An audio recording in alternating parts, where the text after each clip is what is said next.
Mai Martaba Sarkin Kano Malam Muhammad Sanusi na biyu da sauran manyan baƙi da kuma sarakuna da 'yan kasuwa na daga cikin waɗanda suka halarci bikin ƙaddamar da littafin da mawallafin littafin Injiniya Kabiru Ahmad Kwalli ya rubuta mai sunan Magabatanmu da ya jima yana rubutawa kimanin watanni 18 sai yau Allah ya bashi nasarar ƙaddamar da littafin. Littafin dai da ya ƙunshi manya-manyan 'yan kasuwa a jihar Kano wanda ya ba shi damar rubuta dukkanin tarihinsu. Gida-gida daban na waɗannan 'yan kasuwanni, iyalai da masoya da magoya baya sun halarci taron, ciki ma har da iyalan marigayi Malam Ahmadu Rufa'i Daura wanda ya kasance ɗaya daga cikin masu kuɗi mashahurai a Kano, kuma iyalansa sun tofa albarkacin bakinsu dangane da wannan karramawar da aka yi musu. Kuma jika ce ga marigayi Alhaji Ahmadu Rufa'i Daura wanda yake yana daga cikin mutanen da aka karrama a cikin wannan littafi mai ɗimbin muhimmanci na tarihi.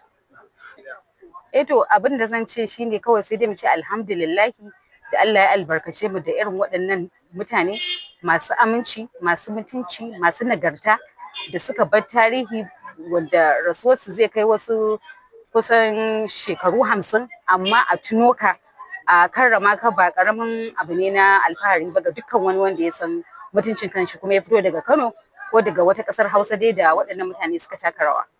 Kaman a matsayin ki na jika, wani darasi kuka koya daga irin abubuwan da aka faɗa cikin wannan shekaru a yau?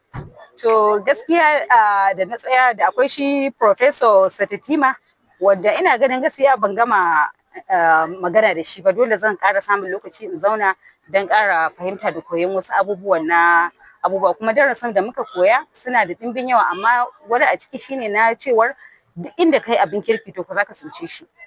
A kowane lokaci kake ka zama kai mai tsoron Allah ne, ka zama kuma kai mai nagarta ne, mai amana ne, to in Allah ya so ya yarda bayan ka ko shekara 100 nawa akai ba za a ji kunya ba, kuma kullum magana ta taso zaka zama abu ne abin koyi da kuma abin alfahari.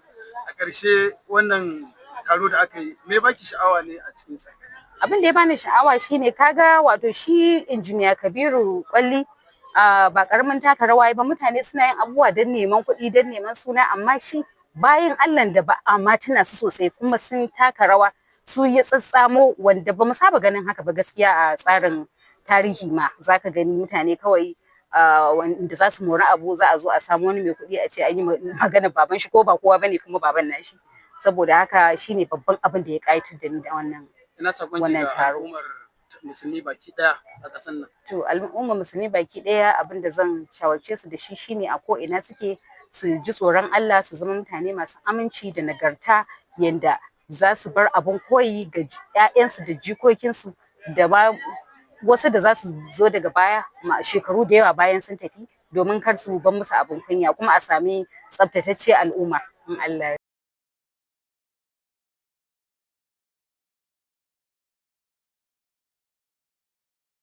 Maryam Shatima, wadda aka fi sani da Maryam Shatti kenan, yayin da take gana da gidan talabijin na AL-SABABA.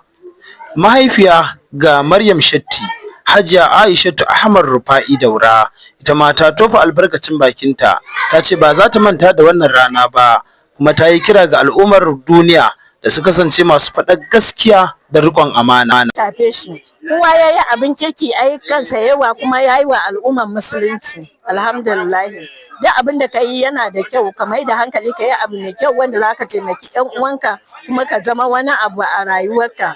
Tunda in ka taimaki wani alheri ne mai yawa, mu ne ba mu sani ba, wa'yansu ba su san a taimaki mutum ba, amma irin wannan in kana da tarbiyyar kirki komai za ka mai da hankali ka yi na musulunci na alheri da zai shafi kowa.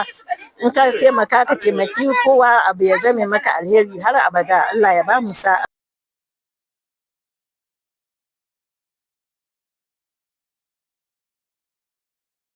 A nata bangaren Hajiya Rabi'u dan Sitta ta tofa albarkacin bakinta, ta kuma yi kira ga shugabanni da su kasance masu kamanta gaskiya. Nasa bangaren da yake ganawa da manema labarai ciki har da gidan talabijin na AL-SABABA, mawallafin littafin Injiniya Kabiru Ahmad Kwalli ya ce kaɗan daga cikin dalilan da ya sa suka ja hankalinsa wajen rubuta littafin domin dai haɓaka tarihi da kuma zaƙulo magabata da suka gabata domin dai 'yan gobe su san su. Domin ya zama abin koyi gare mu, domin mu ma zai bamu dama mu ƙara zama mutanen kirki domin tunawa da mu muna raye ko bayan mun shuɗe.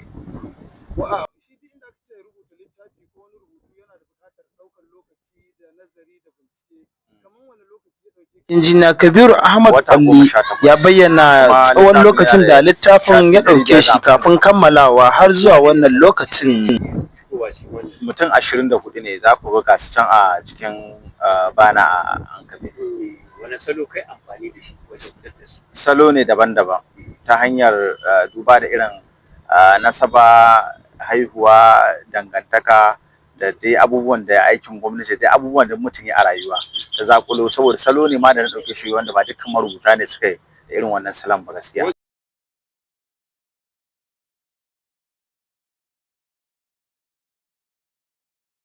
Mawallafin littafin ya jaddada aniyarsa ta ci gaba da rubuta littattafai makamanta wannan, inda ya ce ba wai kuɗi ne a gabansa ba sai dai kare mutunci da kima. Wannan ce ta sa ma ya zakulo mashahuran mutane domin karrama su da kuma rubuta littafi a kansu da irin halayensu. Farko ba ni dai a gare ni yawanci kima da daraja shine abu na farko da mutum ya kamata ya kalla a rayuwa. Kuɗi yana karewa, amma kima da daraja lokacin da ka sayo kanka da kima ka sayo har danginka da gaba ɗaya. Amma kuɗi yakan zo ya kare, amma an ka sayo kanka kima ka sayo dukkan zuri'arka, abokanka, yan uwanka, har jikokinka da za su zo. So wannan dalili ne saka an tuntube ni cewa akwai wasu mutane masu kuɗi ko yayansu masu kuɗi kai rubutu akan sa, nace san ba mutum me yayi me kai in baka wani abu ba. Duk wanda ne rubutu akan sa ina da dalilin da yasa ne rubutu akan sa cikin mutum 24 nan akan wani abu da suka yi na rayuwa. Inda kun zo da wuri wanda ya bitar littafin shi Professor Ibrahim Garba Satitima ya yi bayani dalla kowanne dalilin da ya saka da abubuwan da ya yi. Saboda haka wannan shine dalili na, kuma har a gaban Allah ina da hujja da ta sa ni rubutu akan wannan mutane. Ba kuɗi ba kuma dan wani abu, a'a darajar su ta mutuntaka da abubuwan da suka yi da hidima da suka yi ga al'umma. Wannan shi ya bani ƙarfin gwiwa wurin cewar in yi rubutu akan waɗannan mutane 20. Mai martaba sarkin Kano Malam Muhammad Sanusi na biyu tare da hakimansa da malamai na addini da malamai na zamani daga jami'o'i da kuma jami'ar Northwest da take a Kano na daga cikin manya-manyan baƙi da suka sanya wa taron albarka. Iyalai na waɗanda aka rubuta littafin a kansu kafataninsu sun halarci taron. Ƙarshen rahoton kenan.